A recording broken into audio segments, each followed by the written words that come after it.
What if you took the turn-based strategy of Into the Breach, combined it with the deck building of Slay the Spire, threw in the roguelike elements of both, and then added in a pinch of John Wick, both the game and the movie? Obviously, what you would be left with is fights in tight spaces. In the first 48 minutes of a game, you should be able to know enough about the visuals of the game, the story, the mechanics, the gameplay loop, and almost anything else that you could want. And even better, within the first 48 hours, you will know if the game has done enough to get its hooks into you and whether or not you're going to come back, because we both know that if we don't return, or at the very least want to return to the game in the first 2 days, we likely aren't coming back after that.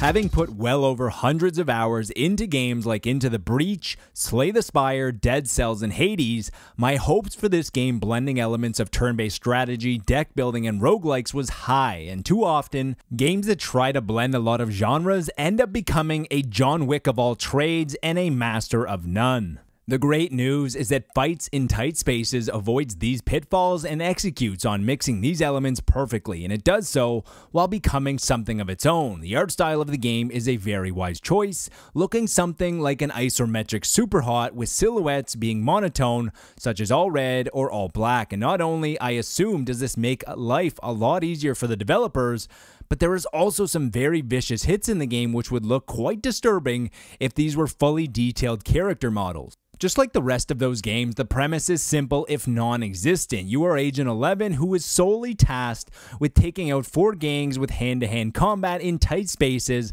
like alleys, kitchens, bathrooms, and bars. And the reason that those games became hits and cult phenomenons, it was because of the excellent gameplay loop, and Fights in Tight Spaces is able to get its hooks into you.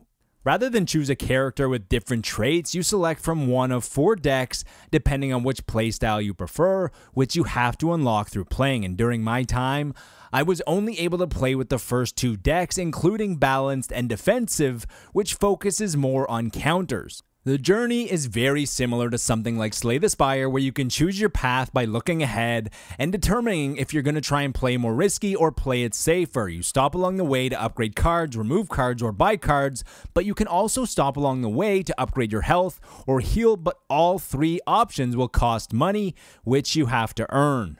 Different paths, different room layouts, and different cards give Fights in Tight Spaces a very high replay factor. The game is currently in early access as well as on Xbox Game Preview where I played it, and hopefully it comes to Game Pass when it exits Game Preview and more people will get access to it, and you can check out our thoughts about if Game Pass is sustainable right here. And there are a few things I think that could use refining. When selecting your path, sometimes it's hard to tell exactly where your cursor is, and all it would take would be a little outline. Also, when you move around the map, sometimes the character model looks a little strange since you are facing away from the enemy after moving.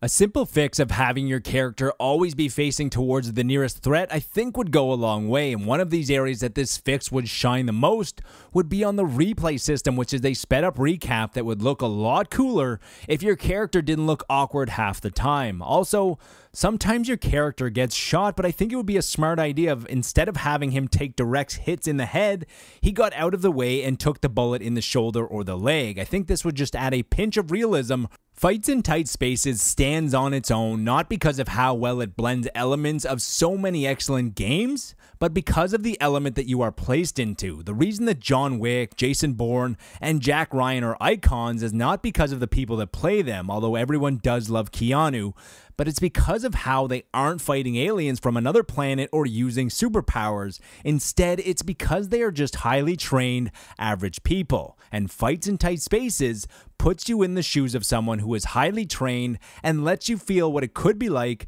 and I think that's what drives the fantasy. Fights in Tight Spaces is currently around $20 on the Xbox Game Preview program, but even if you aren't sure, there is a time trial that you can download for free, which will give you more than 48 minutes with the game. Fights in Tight Spaces already has a great foundation and will hopefully hone its skills for the rest of the duration of early access. The first 48 minutes of Fights in Tight Spaces left me wanting more. If you think this video helped you make a decision, then leave a like, consider subscribing if you want to see more similar content, and leave a comment below if you have purchased any games from early access programs and what the results were.